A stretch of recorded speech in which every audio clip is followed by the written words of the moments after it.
प्यार भरे स्वागत के लिए आप सबको बहुत बहुत धन्यवाद। पिछले साल कन्याकुमारी से कश्मीर तक हमने भारत जोड़ो यात्रा करी।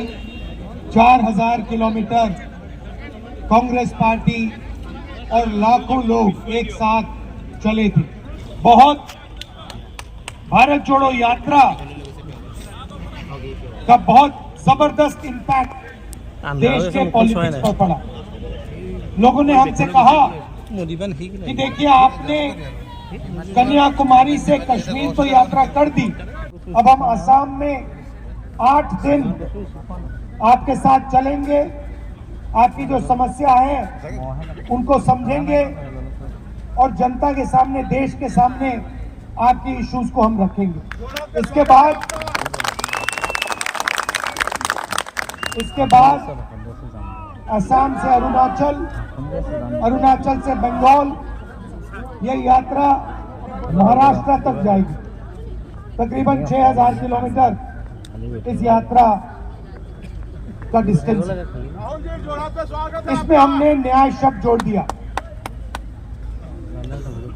क्योंकि हिंदुस्तान में, असम में और हिंदुस्तान के हर प्रदेश में जबरदस्त तरीके से अन्याय हो रहा है, भयंकर अन्याय हो रहा है।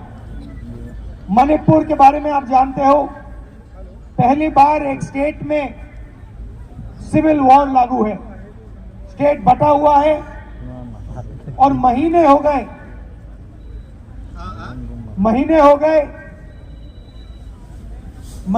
गए प्रधानमंत्री आज तक मणिपुर नहीं गए।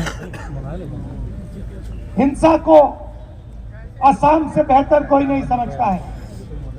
एक समय हुआ करता था जब आप लोग बाहर नहीं निकल सकते थे, हिंसा थी, नफरत फैली हुई थी, लोगों की हत्या हो रही थी।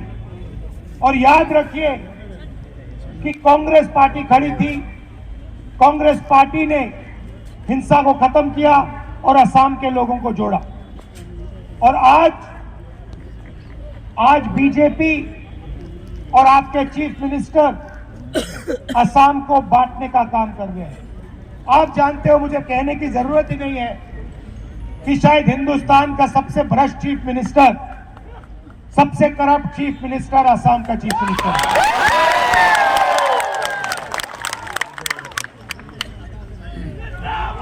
सही बात बोली।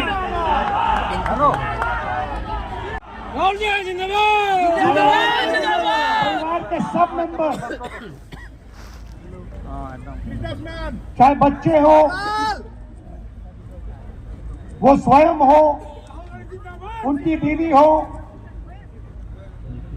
कोई ना कोई करप्शन में सब के सब लगे हुए हैं एक साथ। और वो सोचते हैं, देखिए वो सोचते हैं कि पैसे से पूरी असम की जनता को खरीदा जा सकता है। क्योंकि उनको पैसे से खरीदा जा सकता है, इसलिए वो सोचते हैं कि पूरी असम की जनता को पैसे का खरीदा जा सकता है। असम की जनता पैसे से नहीं खरीदी जा सकती, कोई कीमत ही नहीं है। असम की जनता शंकर देव की जनता है। उन्होंने आपको रास्ता दिखाया है और आपने बाकी देश को रास्ता दिखाया है।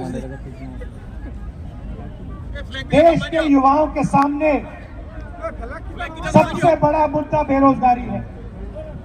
मैं अगर यहाँ पूछूं, सवाल पूछूं युवाओं से, यहाँ पे असम में इस मीटिंग में कितने युवा बेरोजगार हैं, हाथ उठा के दिखाओ।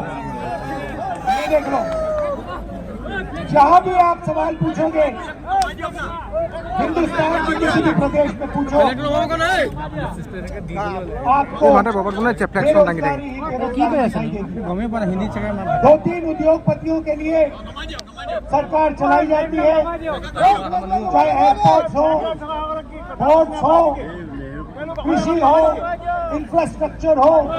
नरेंद्र मोदी ने सारा का सारा अदानी जी के हाथ कर दिया और यहाँ आपके चीफ मिनिस्टर सारा का सारा अपने हाथ कर रहे हैं।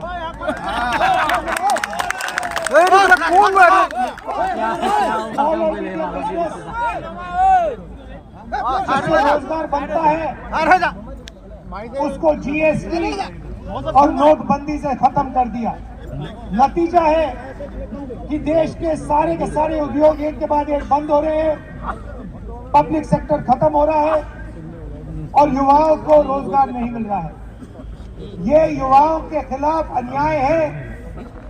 सबसे बड़ा अन्याय बेरोजगारी युवाओं के खिलाफ हो रहा है। ये हम देश के सामने रखना चाहते हैं। हिंदुस्तान बेरोजगारी के साथ कभी राहुल गांधी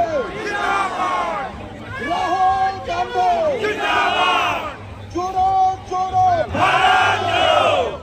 जुड़ो जुड़ो जोड़ो जोड़ो राहुल गांधी जोड़ो जोड़ो राहुल गांधी।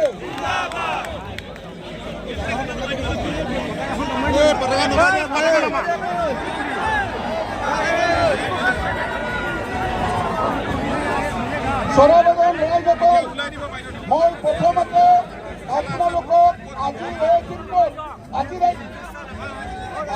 দিনটোত মই আপোনালোকৰ মাজলৈ ভাৰত জোড়ো যাত্ৰা আমাৰ কন্যাকুমাৰীৰ পৰা জম্মু কাশ্মীৰলৈকে 4,081 কিলোমিটাৰ পদযাত্ৰা কৰি যি ভাৰতৰ ৰাজনীতিৰ জৰিয়তে এই যাত্ৰাৰ লক্ষ্য উদ্দেশ্য ৰাহুল গান্ধী ডাঙৰীয়াই ক'ব। কিন্তু তাৰ আগতে প্ৰদেশ কংগ্ৰেছৰ সভাপতি আমাৰ ভূপেন বৰা ডাঙৰীয়া মই তেখেতক আপুনি সম্বোধি আগৰ ভাষণ দিবলৈ অনুৰোধ কৰিছোঁ। পুনৰবাৰ সকলোকে মই ধন্যবাদ জনাইছোঁ। ৰাহুল গান্ধী জিন্দাবাদ। আজি অসমৰ সংস্কৃতিক প্ৰাণকেন্দ্ৰ, অসমৰ উচ্চ শিক্ষাৰ প্ৰাণকেন্দ্ৰ, অসমৰ সংস্কৃতিৰ প্ৰাণকেন্দ্ৰ এই যোৰহাট নগৰৰ মাজমজিয়াত আপোনালোকে